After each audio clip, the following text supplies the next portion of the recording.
तिरुचिरापल्ली, मद्रास में ऑन 7 नवंबर 1888 को पैदा हुए चंद्रशेखर वेंकट रमन पढ़ाई में तेज और अपनी उम्र के बच्चों से बहुत ही आगे थे। फिर 13 साल की उम्र में स्कॉलरशिप पर 12th क्लास पास कर उन्होंने अपने से भी बड़े उम्र के बच्चों को भी पीछे छोड़ दिया।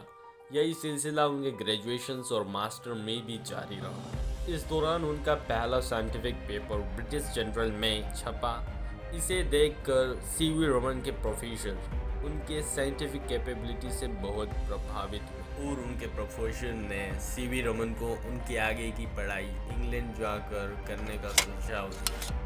रमन ने इंग्लैंड जाने का मन बना लिया, लेकिन उनके सपनों को बहुत बड़ा झटका तब लगा जब उन्हें पता चला कि वो मेडिकल टेस्ट पास नहीं कर पाए और उस टेस्ट में ये बताया गया कि उनका शरीर यूरोपियन देश के ठंड को बर्दाश्त नहीं कर पाएगा।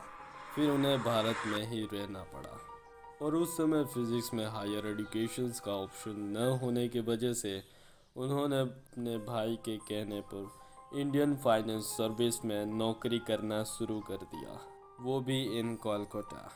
ये वही मौका है दोस्तों जहाँ पर लोग अपनी ज़िंदगी से समझौता कर लेते हैं और अपने सपनों के पीछे भागना छोड़ देते हैं। पर सीवी रमन ने अपनी ज़िंदगी से समझौता नहीं किया और इसके बाद से ऐसा कहा जाता है कि सीवी दो जिंदगियाँ जीने लगे थे, एक as a financial bureaucratic officer और एक मिस्टीरियस। अब ये मिस्टीरियस मैन क्या है, इसे जानने के लिए इस वीडियो के आगे देखते रहिए।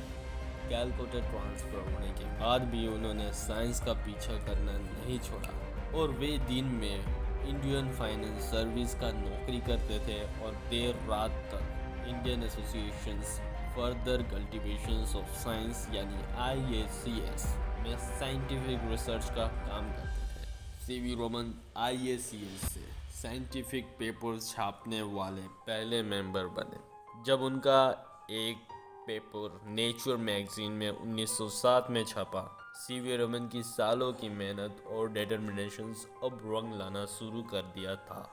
साइंस के इस फील्ड में रमन के इस योगदान को देखते हुए यूनिवर्सिटी ऑफ कैलकाटा में उन्हें फिज़िक्स प्रोफेसर के पद पर नियुक्त कर दिया गया।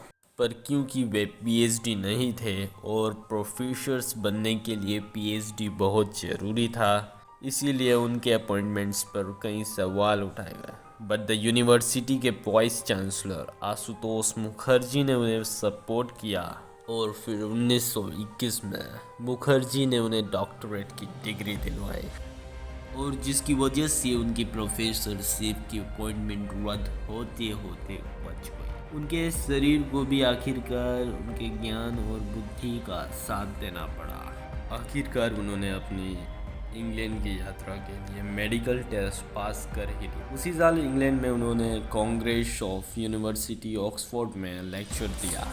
1926 में सीवी रमन ने इंडियन जर्नल ऑफ फिजिक्स की शुरुआत की, जिसमें उनका फेमस आर्टिकल्स न्यू रेडिएशंस, जिसमें रमन इफेक्ट्स की खोज भी शामिल थी। इस खोज के लिए उन्हें 1930 में फिजिक्स के नोबेल प्राइज से नवाजा गया, जो पूरे एशिया में किसी को भी नहीं मिला।